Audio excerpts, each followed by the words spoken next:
Okay, any other views? I probably want to comment on what Khanya talked about the caucus. It depends on the perception that you want to take. Because sometimes when you have these study groups coming together, they could come in and strengthen the movement. Then most of these people coming together because they have a particular interest. Therefore, they are not in any way going to threaten the movement. But I think this should be made clear that people come together to discuss things, participatory, to share information, so that it's not as if it's any underhand work, but it's promoting education, sharing information. So it should not be a threat at all. Okay, I would like us to go to the last question, which is what can be done to get more people to understand the study groups and more people to join the study groups? Hence, we say that this is the most powerful tool in popular education, and people can participate freely.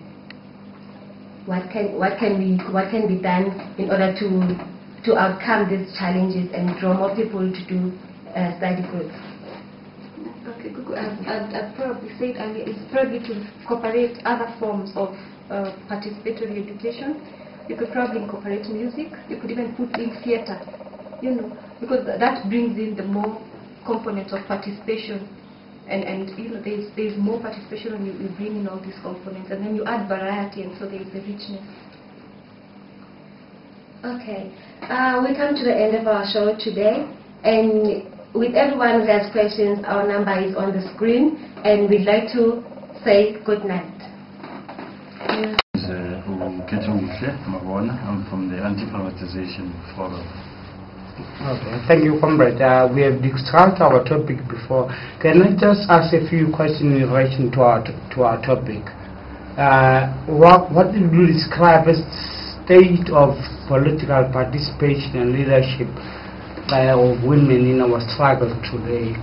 To what extent are women involved in our struggle and leadership? And if you could please give us a few examples and experiences.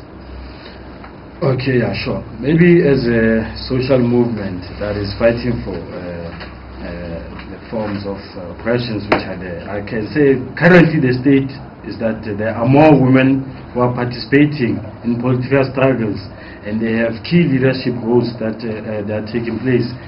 For example, you look at our deputy president in the country, it's a female. Liberia has a female president, and we only know of Madam Speaker. And but also in the movement, we have women who hold key positions in the trade unions, like maybe COSATU and so forth. You have women who hold key positions. They are also making decisions in terms of giving political direction of the movement. They are not only being used as administrators or secretaries, but as I say, they are seen as equals who challenge the issues of apartheid in our movement. They form their own women's group and they take up issues that affect them. So for me, we have strong women like, with your Gwendolyn Rice or Fraser Mlekedi, your Nkosazana Zuma, Mlambo Muga, Patricia Tilil, Helen Zil. All of those are women, your Maria Ramos in the private sector. We have your Grasa Machel, or Winnie Mandela, so Naledi Pando. There are just too many names to mention. And also in the social movements or trade unions, we have women like Boma Komalikalake, Olin Naidu, your Anna Weeks, or Virginia Makwaza, your Nina Benjamin, so Maureen Munisi, Sipom Charlie from TC, Mam Kwashu from Soweto, Ellen Chauke, Maria Van Drill, your Nozipos, your Jane Duncans, your Sorea, your Melanie Sampson, your Prashant Naidu. There are just too many names to mention. And these women take key leadership positions in our movement. So I don't agree that women are not taking up key positions in the movement. Yes, comrade. What will be your response? Why do you think those people who are suggesting that women are not fully involved, why do you think as they are saying that?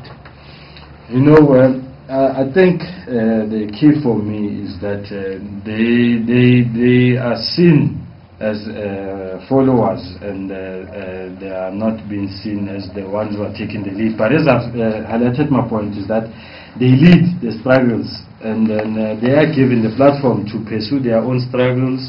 And even in the country's constitution, guarantees that they practice their own rights. So even in the movement, we allow for their intellectual participation. Gone are the days where maybe women will only be seen as maybe sex objects or people who use their bodies to gain positions, but no, they are part of the working class struggles, and they take up all key struggles, and they also fight for key leadership positions, and hence I'm saying that they are fully involved in leading the struggles that we are taking up today. To sum this issue up, will you say we have reached the ceiling of women participation, or we still need to do something to promote their participation? For me, I think it also starts from our, local government, national government, all the movements. As we have seen, mostly when we discuss issues, is the issue of 50-50 participation, and then also even in the discussions themselves, we also see that women do participate, women do raise their issues. And for me, I think what we must do is to make sure that we continue building that capacity of making sure that we have 50-50 representation. And also, I think we have facilities in our movements that make sure that women, are no longer staying behind at home, not attending meetings because they have to take care of their children. They do bring the children forth to the meetings, to the winter schools, whereby there are childcare facilities that are in place for them to fully participate in the activities and no longer looking at all those issues. And the movements themselves, as I say, trade unions and so forth, they are challenging the issue of unpaid labor of women and so forth. So we just have to continue to make sure that that is fully realized. And I can say it's not yet fully realized, but we're on the right track, we're on the right step. We do have many women taking leadership or political roles in our movements. Motivated, you see, in terms of their involvement in the struggle. You see, when you look at the 50-50 thing, we should maybe look at this instance of, if we want to involve them more in the struggle, we should put them in a position whereby they are able to be involved and able to touch other women so that they can continue the struggle, given the position. For example, if you elect a secretary of women, there should be a man as a deputy. If you elect a man as a